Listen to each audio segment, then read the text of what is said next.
Φίλοι μου, γεια σας, είμαι ο Κώστας και σας καλωσορίζω για μία ακόμα φορά στο κανάλι μου.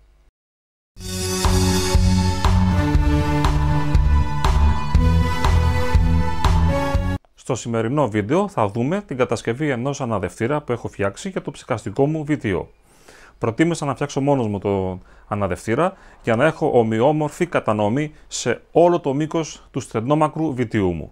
Τα υλικά που χρησιμοποίησα είναι πάρα πολύ απλά. Είναι ένας χαλκοσωλήνας Φι18 με 2-3 εξαρτήματα και έχοντας του ανοίξει τρύπες σε όλο το μήκος του σωλήνα που βρίσκεται παράλληλα προς το μπυθμένα του βιτίου. Πάμε να δούμε πώς είναι η όλη κατασκευή και να σας εξηγήσω πώς δουλεύει. Φύγαμε. Είμαστε εδώ στη δεξαμενή και βλέπουμε τον αναδευτήρα τον οποίο έχω κατασκευάσει. Είναι στον πάτο του βιτίου, καθρεφτίζει, έχει λίγο νερό και καθρεφτίζει λίγο. Κάνουμε λίγο zoom να το δείτε. Είναι από Φι18 χαλκοσωλήνα. Έχει τοποθετηθεί παράλληλα προς τον πάτο της δεξαμενής και έχουν ανοιχτεί τρυπούλες 1 με 1,5 χιλιοστό διάμετρο.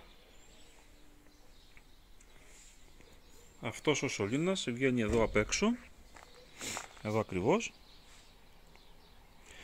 Είχα κάνει μια πατέντα και έχω βάλει 2 βανάκια, ένα περιστροφικό για να έχω ακριβή ρύθμιση της πίεσης και άλλο ένα σφαιρικό για το άνοιξε κλείσε. Κανονικά λειτουργώ μόνο αυτό εδώ πέρα, άνοιξε κλείσε.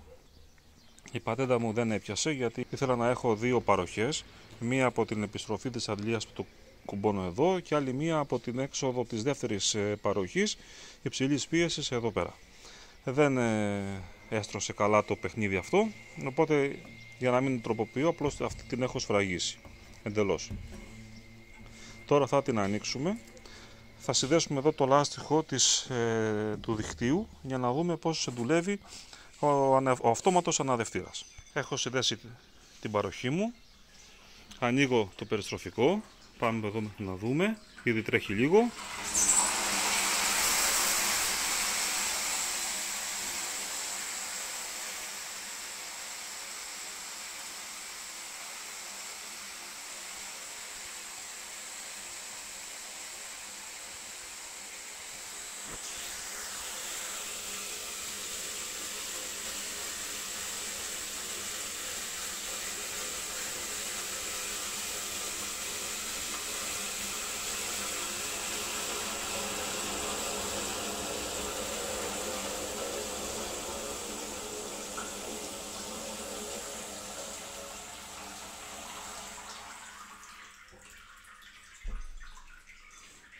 Ο ατμός που φαινόταν είναι λόγω της ανάδευσης. Δημιουργούνται σωματίδια σαν τη βροχή και φαίνονται στην κάμερα. Λοιπόν, αυτό ήτανε. Θα το βγάλουμε τώρα από εκεί, θα το ξεμπλοκάρω από εδώ πέρα. Το έχω σύξει με ένα συνδετήρα εδώ με μια άλλη πατεντούλα. Θα τη λύσουμε τη βίδα να δούμε πώς είναι ο αναδευτήρας. Έχουμε βγάλει το κομμάτι που είναι ο αναδευτήρας. Έχω κολλήσει εδώ ένα ρακόρ, τρελό ρακόρ, όπως το λένε τώρα αυτό οι υδραυλικοί, κάπως έτσι το ονομάζουν, και ένα ταφ για να έχω και ανάδευση από τη μία μεριά του βιτίου αλλά και από την άλλη μεριά. Όλο αυτό είναι περίπου κάτι περισσότερο από 50 πόντους από τη μία μεριά μέχρι την άλλη.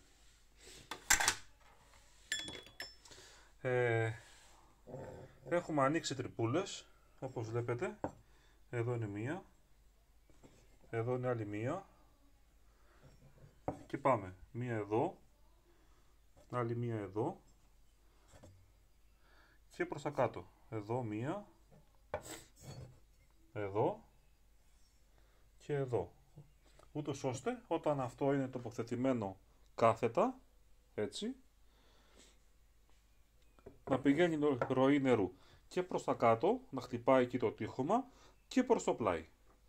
Και έτσι έχω πετύχει την τέλεια ανάδευση σε οτιδήποτε φάρμακο χρειαστεί με αυτό το κομμάτι.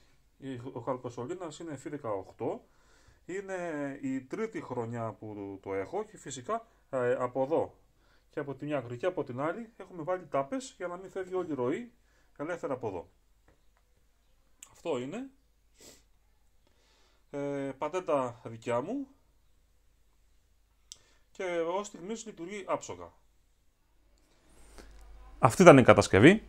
Ελπίζω να σας άρεσε. Είμαι πολύ ευχαριστημένος. Την κατασκευή την έχω 3 χρόνια, 3 ψεκαστική σεζόν και μπορώ να πω ότι δεν αφήνει καθόλου ίζημα στον πάτο του βιτίου. Ακόμα και στα χοντρόκοκα λιπάσματα φυτοφάρμακα, τα οποία συνήθως όσο και αν τα αναδεύσουμε έχουν κάποιο υπόλοιμα. Η ανάδευση γίνεται ομοιόμορφα και στον πάτο και προς το πλάι, οπότε το φάρμακο δεν υπάρχει περίπτωση να μείνει και να πέσει ως ίζημα. Βασική προϋπόθεση πριν αρχίσουμε τον ψεκασμό, πριν να πατήσουμε τη σκανδάλη του μπεκ, να το έχουμε αφήσει 5 λεπτά σε λειτουργία, ούτως ώστε όλη η πίεση της αντλίας μέσω της επιστροφής να πέφτει μέσα στο βιτίο και να αναδεύεται αρχικά όλο το υγρό.